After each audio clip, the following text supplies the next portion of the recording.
নমস্কার, আমি কঙ্কনা। সময় বাংলা সংবাদে আপনাদের স্বাগত। দেখে নেব আজকের বিশেষ সংবাদ। পিংলাতে কন্টেনারে থাকা 8টি গাড়িতে আগুন, ঘটনাস্থলে দমকল। জাতীয় সড়কে দাঁড়িয়ে থাকা প্রাইভেট কার বোঝাই কন্টেনারে দাউ দাউ করে আগুন জ্বলছে। মুহূর্তের মধ্যেই পুড়ে ছাই হয়ে গিয়েছে 8টি প্রাইভেট কার। ঘটনাস্থলে দমকলের ইঞ্জিন এসে প্রায় 2 ঘন্টা পর আগুন নেভাতে সক্ষম হয়েছে। ঘটনাটি ঘটেছে সোমবার ভোর 4টে নাগাদ পশ্চিম মেদিনীপুর জেলার পিংলা বিধানসভার খড়গপুর 2 নম্বর ব্লকের খড়গপুর কলকাতা 16 নম্বর জাতীয় সড়কের লেনের কৃষ্ণনগর পার্কিং এ। দাঁড়িয়ে থাকা কলকাতামুখী প্রাইভেট গাড়ি বোঝাই কন্টেনারে হঠাৎ করেই আগুন লেগে যায়। পুড়ে ছাই হয়ে যায় কন্টেনারে থাকা প্রাইভেট কারগুলি। ঘটনাস্থলে উপস্থিত হয় পুলিশ, দমকল ও এনএইচ এর টিম। প্রায় 2 ঘন্টা পর আগুন নিয়ন্ত্রণে আসে।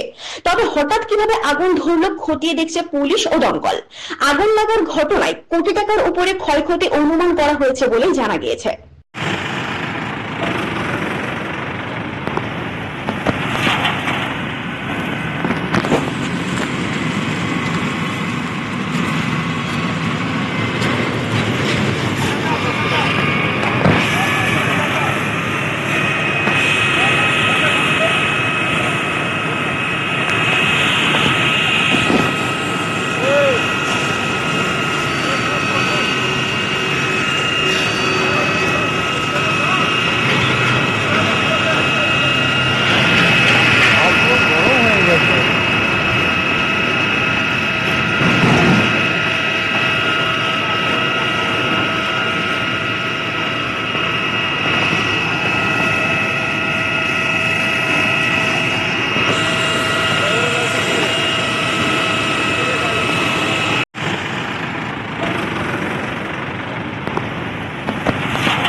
সংবাদ এখনকার মতো এই পর্যন্তই।